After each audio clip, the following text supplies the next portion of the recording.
Hey guys, welcome back to my channel. So today we are going to do English portion 500 plus series जो question series थी जो previous year में आई है उसका आज English वाला पोर्शन हम लोग करेंगे, ठीक है। सो स्टार्ट करते हैं। सबसे पहले जो कुछ क्वेश्चंस मुझे मिले हैं ये थे स्पेलिंग करेक्शन के। स्पेलिंग करेक्शन में ये 3 वर्ड आए थे, एनहाइलेट, डिसेटफुल एंड जिलेट, ठीक है। इसकी स्पेलिंग आपको देखनी है। फिर नेक्स्ट है ये सिनोनिम्स या एंटोनिम्स में थे, तो मुझे नहीं पता क्योंकि बच्चों ने मुझे सिर्फ वर्ड्स भेजे थे तो मैंने वर्ड लिख दिया है और उसका मीनिंग नीचे लिख दिया है। तो अमेलगमेट इसका मीनिंग होता है to join together to form a single organisation और ग्रुप ईटीसी, मतलब एक साथ जुड़ना किसी के साथ और कोई ऑर्गेनाइजेशन बनाना या ग्रुप बनाना, ठीक है। नेक्स्ट वर्ड है कैलस। कैलस का मतलब होता है हार्ड या क्रूल, कोई बहुत ही गंदी तरीके से बिहेव कर रहा है, क्रूल है हमारे साथ, तो उसको बोलेंगे callous. She is a callous person, ऐसे बोल सकते हैं, ओके।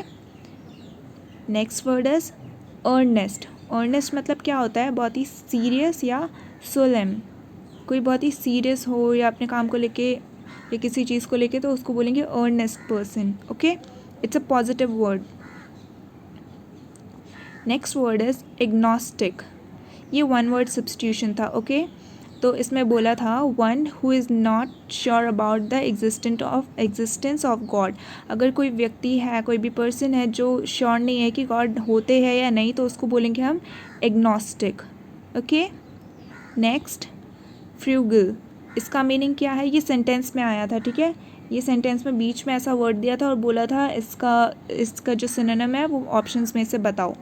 तो फ्रूगल का मीनिंग होता है avoiding unnecessary expenditure either of money और of anything else which is to be used और कंज्यूम्ड। अवॉइडिंग वेस्ट मतलब कोई ऐसा व्यक्ति जो फालतू के पैसे खर्च नहीं करता, ठीक है, उसको बोलेंगे frugal person. Next word is, ये था एंटोनिम्स किसका, लाइबिलिटी का। लाइबिलिटी का एंटोनिम होता है एसेट। लाइबिलिटी मतलब कुछ नुकसान देने वाली चीज़, ठीक है। एसेट जिससे हमें फ़ायदा हो, ठीक है। So next word is recalcitrant. Recalcitrant मतलब कोई भी स्टबन इंसान, मतलब बहुत ही ज़िद्दी हो, ठीक है, किसी की बात नहीं सुने तो उसको बोलते हैं, अपनी बात जिसको मनवाना हो तो उसे बोलते हैं स्टबन, ठीक है। नेक्स्ट वर्ड ये था, हाँ ये एक रिलेशन क्वेश्चन था, ओके। सो बोला introducing a man a woman said he is the son of the brother of my mother, how the man belong to the woman. एक मैन को एक वुमेन इंट्रोड्यूस कर रही थी, तो उस वुमेन ने क्या बोला कि ही is the son of the brother of my mother, ठीक है। तो वो उसका क्या होगा, वो उसका ब्रदर होगा, ठीक है। नेक्स्ट ये भी वन वर्ड सब्स्टिट्यूशन था, ठीक है, वन वर्ड सब्स्टिट्यूशन। तो one who is skilled with both hands, जो दोनों हाथों से काम कर सके, तो उसको क्या बोलते हैं, एम्बी डेक्स्ट्रस। ये तो बहुत ईजी है, आई होप जिसके सेट में भी आया हो वो उसने कर लिया हो। So next is big fish. Big fish का मतलब क्या होता है, ये एक इडियम फ्रेजेस में आया था, ओके। इसका मतलब होता है एन इम्पॉर्टेंट और इन्फ्लुएंशियल पर्सन, कोई ऐसा पर्सन जो बहुत ही इंपॉर्टेंट हो तो उसके लिए हम बोल सकते हैं he is a big fish, okay. Next question है वन हु नेवर फेल और मेक मिस्टेक। ये भी वन वर्ड सब्स्टिट्यूशन है। अगर कोई ऐसा जो फेल नहीं होता हो या मिस्टेक नहीं करता हो तो उसको क्या बोलेंगे, इनफेलेबल, ठीक है। नेक्स्ट वर्ड ये भी इडियम एंड फ्रेज है, hand and mouth. Hand and mouth क्या है, to have just enough money to survive. किसी की सिचुएशन अगर ऐसी है जिसके पास सिर्फ इतने ही पैसे है कि बस वो ज़िंदा रहने लायक ही पैसे है, तो उसको बोलेंगे hand and mouth. Next word, okay, ये नंबर क्वेश्चन है, तो क्या है 2, 6, 12, 20, 30, 42 एंड 56। तो आंसर क्या होगा, देखो ऑब्जर्व करो इस पैटर्न को। आंसर तो बता दूंगी मैं, लेकिन तुम्हें समझ नहीं आएगा तो कोई फ़ायदा नहीं है ना इसका। ऑब्जर्व करो पैटर्न को, हो क्या रहा है। सो यहाँ पे हो रहा है 1 इंटू 2 तो आया 2, 2 into 3 6, 3 into 4 12, 4 into 5 20, 5 into 6 30, 6 into 7 42, 7 into 8 56 और 8 इंटू 9 72। 10 तक टेबल तो सबको ही आता होगा ना, ये तो कोई डिफ़िकल्ट क्वेश्चन नहीं है, बस इसमें देखना था कि पैटर्न क्या हो रहा है। ओके, नेक्स्ट है इट्स ऑड वन आउट। तो ऑड वन आउट में ये क्वेश्चन है आउंस, डॉलर, यूरो, पीसो। अब इसमें से ऑड क्या है? आउंस है। ऑड कैसे है वो? ये सब मनी की करेंसी है, बट इससे हम वेट नापते हैं, ठीक है। नेक्स्ट क्वेश्चन है, ये भी ऑड वन आउट है, दिल्ली, यूपी, हरियाणा, महाराष्ट्र। तो इसमें से ऑड वन आउट क्या है? दिल्ली। दिल्ली क्यों? क्योंकि दिल्ली एक यूनियन टेरिटरी है, बाकी सब स्टेट्स हैं। Next, this is odd one out 2, tortoise, crab, frog, fish. इसमें से ऑड वन आउट है फिश। क्यों है odd one out fish? Because fish सिर्फ पानी में रह सकती है, बाकी ये तीनों लैंड पे भी रह सकते हैं, ठीक है। नेक्स्ट, ये वर्ड्स है, इसमें से ऑड वन आउट कौन सा है? इसमें से ऑड वन आउट है परमवीर चक्र, क्योंकि बाकी ये जो तीनों हैं ये सिविलियन अवार्ड्स हैं, ठीक है, बट ये सिविलियन अवार्ड नहीं है। नेक्स्ट है फ्लमॉक्स्ड। इसका मीनिंग होता है to make one irritate, to be puzzle. किसी को इरिटेट करना या पजल करना, ठीक है, उसको ये फ्लमॉक्स्ड बोलते हैं। फिर पॉसिटी, इसका एंटोनिम्स आया था, इसका मतलब समथिंग दैट इज़ सफिशेंट। पॉसिटी मतलब किसी चीज़ की कमी, ठीक है, तो इसका उल्टा क्या हो जाएगा? ऑपोजिट क्या हो जाएगा? देखो तुम्हें वर्ड मीनिंग्स आने चाहिए, अगर वर्ड मीनिंग आया तो तुम ऑपोजिट आराम से खोज लोगे, ठीक है। तो इसका मतलब होता है कि किसी चीज़ की कमी, तो इसका उल्टा क्या हो जाएगा? किसी चीज़ कोई ऐसी चीज़ जो हमारे पास सफिशेंट है। Next, idiom and phrase, wear heart on sleeves. Wear heart on sleeves, इसका मीनिंग है एक्सपोज योर ट्रू इमोशन। किसी को अपना सच्चे इमोशंस दिखा देना, मतलब जो दिल में है वही उसको बता देना, कुछ वो नहीं करना, तो उसको बोलेंगे, वैसे पर्सन को बोलेंगे हम he wears heart on sleeve. Next, इसका एंटोनिम बताना था नेपोटिज्म का। नेपोटिज्म का एंटोनिम है इम्पार्शियलिटी। नेपोटिज्म मतलब क्या होता है? पार्शियलिटी करना, फेवरिज्म करना, ठीक है, तो इसका ऑपोजिट क्या हो जाएगा? इम्पार्शियलिटी। नेक्स्ट है this is an idiom and phrase to board the palm. Board the palm मतलब टू विन रिवॉर्ड, रिवॉर्ड जीतना, उसको बोलते हैं board the palm. Next is also an idiom and phrase, this idiom is carrot and stick policy. Carrot and stick policy क्या होता है? Combination of reward and punishment to induce a desire behaviour. ये basically किसके लिए? डोंकीज़ के लिए use किया जाता था। डोंकी को कैरेट भी देते थे और स्टिक से मारते भी थे, तो ये एक इडियम बन गया, ठीक है, कि उसको रिवॉर्ड भी दे रहे हैं, पनिश भी कर रहे हैं, ताकि हमें उससे जैसे बिहेवियर चाहिए हम उसको उस हिसाब से कर सकें। Next, heart to heart talk. This idiom, इसका मीनिंग क्या होता है? ऑनेस्ट अबाउट देयर फीलिंग, ठीक है। आपको देख के अभी बहुत इजी लग रहा होगा, देखो एमएनएस का पेपर हार्ड नहीं होता, बट जब आप क्वेश्चंस पढ़ोगे और आपको ऑप्शन आएंगे ना, सब ऑप्शन बहुत ही सिमिलर होते हैं, तो आप कंफ्यूज हो जाओगे। तो अगर आपने नहीं पढ़ा होगा तो आप वहाँ पे मैसअप करके ही आओगे, इसलिए पढ़ना ज़रूरी है। ईजी होता है, क्लियर हो जाएगा, लेकिन अच्छे से पढ़ोगे तो अच्छे से पक्का श्योर है कि आपका हो जाएगा। नेक्स्ट है रेनेसेंस, इसका मतलब होता है रीबर्थ। नेक्स्ट वर्ड है कॉनिशियर, इसका मीनिंग होता है एक्सपर्ट या कोई एक्सपीरियंस्ड, ठीक है। अब ये सिनोनिम्स में आया था या एंटोनिम्स में आया था मुझे नहीं पता, क्योंकि मुझे वर्ड्स मिले हैं, मीनिंग आप देख लो, ठीक है, मीनिंग पता होना चाहिए हर वर्ड का। वर्ड हैविंग टू मीनिंग, ये वन वर्ड सब्स्टिट्यूशन था, ठीक है। ऐसा कोई वर्ड जिसके दो मीनिंग हो तो इसको बोलते हैं एम्बिग्यूअस। देखो ये वर्ड तुम लोगों ने पढ़ा होगा, कहाँ पढ़ा होगा? बायो में पढ़ा होगा। तुम लोग अभी 12th में ही होगे, मैक्सिमम लोग ये 12th को वो कर चुके होंगे फर्स्ट ईयर कॉलेज में या सेकेंड ईयर कॉलेज में, तो ये वर्ड हमने सब नहीं पढ़ा है। अनएम्बिग्यूअस, जो कोडोन्स होते हैं वो अनएम्बिग्यूअस होते हैं, ठीक है, मतलब कोडोन के एक ही मीनिंग होता है। तो यहाँ पे पूछा है कोई ऐसा वर्ड जिसके दो मीनिंग हो, ठीक है, तो अनएम्बिग्यूअस वर्ड पढ़ा है। जब अनएम्बिग्यूअस मतलब कि जिसका एक ही मीनिंग हो, तो उसका ऑपोजिट क्या होगा? एम्बिग्यूअस होगा ना। यहाँ से भी कर सकते थे, जिसके सेट में आया था वो कर सकता था ऐसे। नेक्स्ट वर्ड है ये भी वन वर्ड सब्स्टिट्यूशन है, one who criticise someone by writing article about him और हर। कोई ऐसा व्यक्ति जो किसी को क्रिटिसाइज करता है उसके बारे में आर्टिकल लिख के, ठीक है, उसको हम बोलते हैं लैम्पून। नेक्स्ट वर्ड है फिल इन द सॉरी यह था fill in the blanks. Okay, तो डैश ऑनर. ऑनर के आगे क्या आएगा? अ, एन, द या नॉन? बताओ, पॉज करके सोचो खुद. इसका होगा एन ऑनर. ठीक है.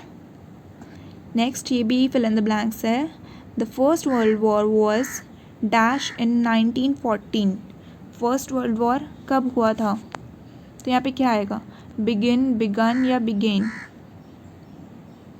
बताओ. इसका आंसर है बिगिन. ठीक है. नेक्स्ट ये भी है फिल इन द ब्लैंक्स.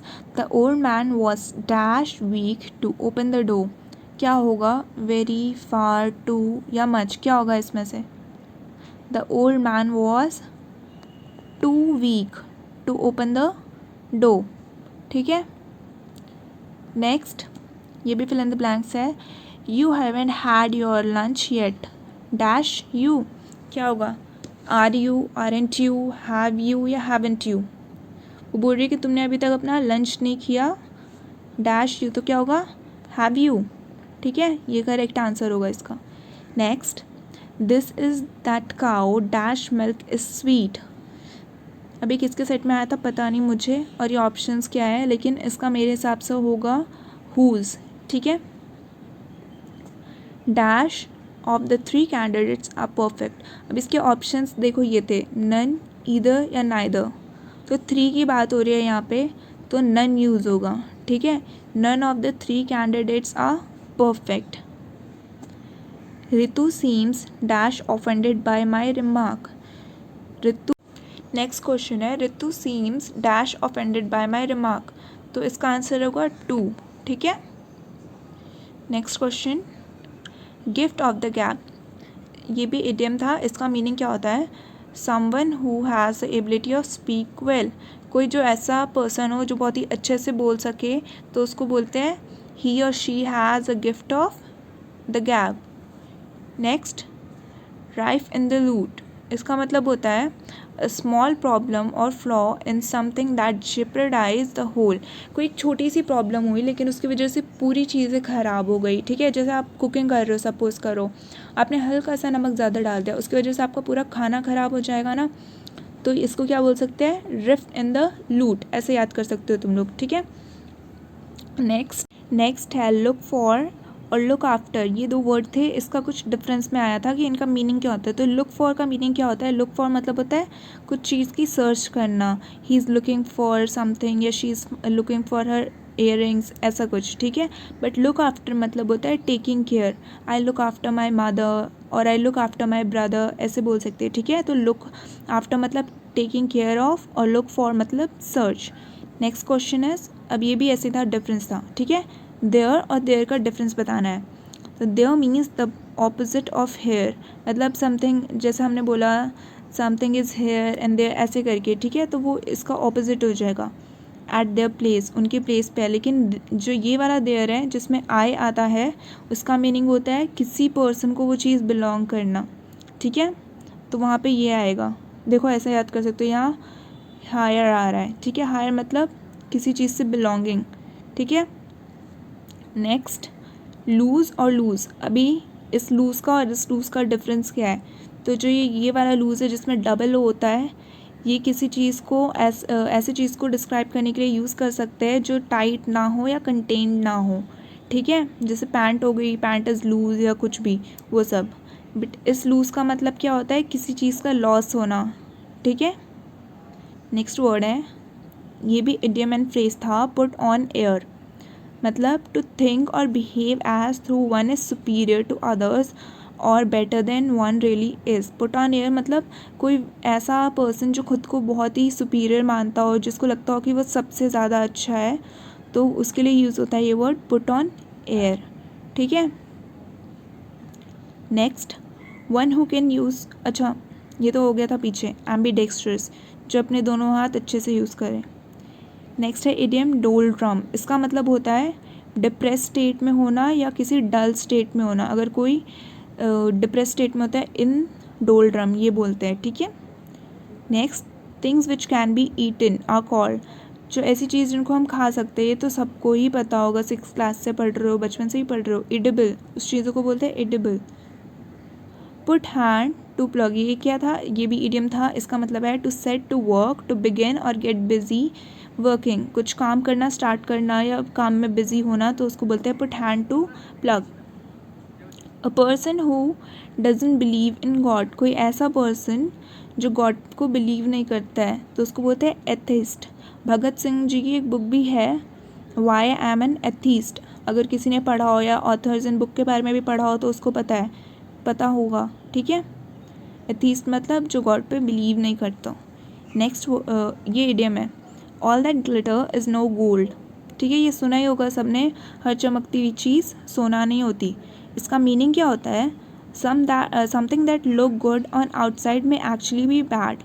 कुछ ऐसी चीज़ अगर जो बाहर से दिखने में बहुत अच्छी लग रही है, चमचमा रही है, ठीक है, अट्रैक्ट कर रही है हमें अपने तरफ, बट वो अंदर से या एक्चुअल में बहुत ही ख़राब है, ठीक है।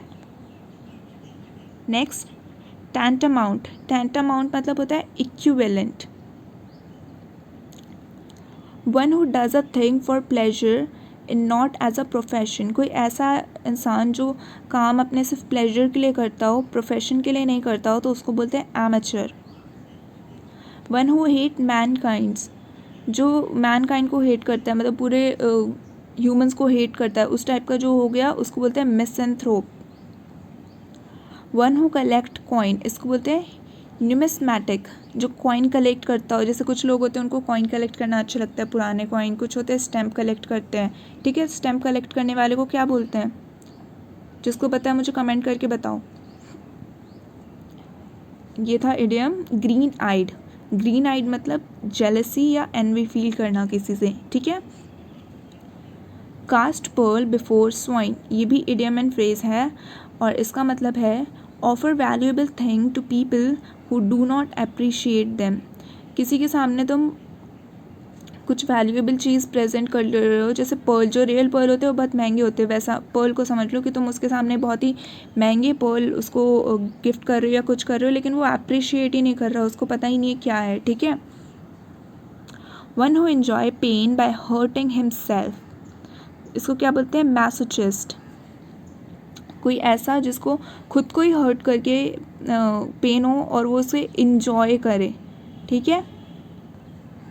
फॉरबिडन, फॉरबिडन मतलब नॉट अलाउड या स्पेसिफिकली डिसअलाउड, ये तो बहुत ईजी वर्ड है। Question on active and passive voice पे आए थे बहुत सारे क्वेश्चन, ठीक है। क्वेश्चन किसी को याद नहीं है, मैंने एग्जाम्पल के लिए आपके लिए 3 क्वेश्चन रखे हैं, देखो पॉज करके ट्राई करो होता है कि नहीं, ठीक है। ये क्वेश्चन है, her manner pleased us very much, her manners pleased us very much. अभी ऑप्शंस क्या है, we are very much pleased on her manners, we are very much pleased with her manners, we pleased her very much with manners. ये तो बिल्कुल नहीं होगा, उन लोगों ने प्लीज़ किया क्या उसको, उसके मैनर्स की वजह से वो लोग प्लीज़ हुए ना, तो ये तो नहीं होगा। देखो अगर तुम्हें आंसर नहीं आ रहा तो तुम रूल आउट करके भी कर सकते हो, जो गलत लग रहा है उसको हटा दो, बाद में जो सही लग रहा है, किसी मान लो 2 ऑप्शन में स्टक हो गए या लास्ट में पता चला कि तुम्हें आंसर ही मिल गया, वैसे भी कर सकते हो, ठीक है। ये तो बिल्कुल नहीं होगा, फर्स्ट वाला भी गलत है। देखो, we were very much pleased on her manners, on her manners होगा क्या, नहीं, ये भी रूल आउट हो गया। क्या बचा, we were very much pleased with her manners या we are very much pleased with her manners, तो वी वर होगा, ठीक है। आंसर है D. Put up the tent, ये भी एक्टिव एंड पैसिव वॉइस का है, ठीक है। The tent is being put up, let the tent be put up, the tent has been put up, has been नहीं होगा इधर, ठीक है। पुट अप द टेंट वो अभी करने के लिए बोल रहा है, ठीक है, हैज़ बीन नहीं होगा। Late the tent being put up, तो इसका करेक्ट आंसर है late the tent be put up, ठीक है। और ये लास्ट क्वेश्चन है, वॉज द क्वेश्चन आंसर्ड, ये है क्वेश्चन और ये है ऑप्शन सारे, ठीक है। Were they answer the question, option 1, option 2, did the question get answer, option 3, was the answer to the question given, and option 4, did they answer the question. तो इसका करेक्ट आंसर है was the answer to the question given, ठीक है, आपको ये बहुत practice करना होगा एक्टिव एंड पैसिव वर्ब्स में, क्योंकि इसके ऑप्शंस बहुत कंफ्यूजिंग होते हैं, गलत हो सकता है. So thanks for watching guys. Please hit the like button and subscribe my channel. Thank you.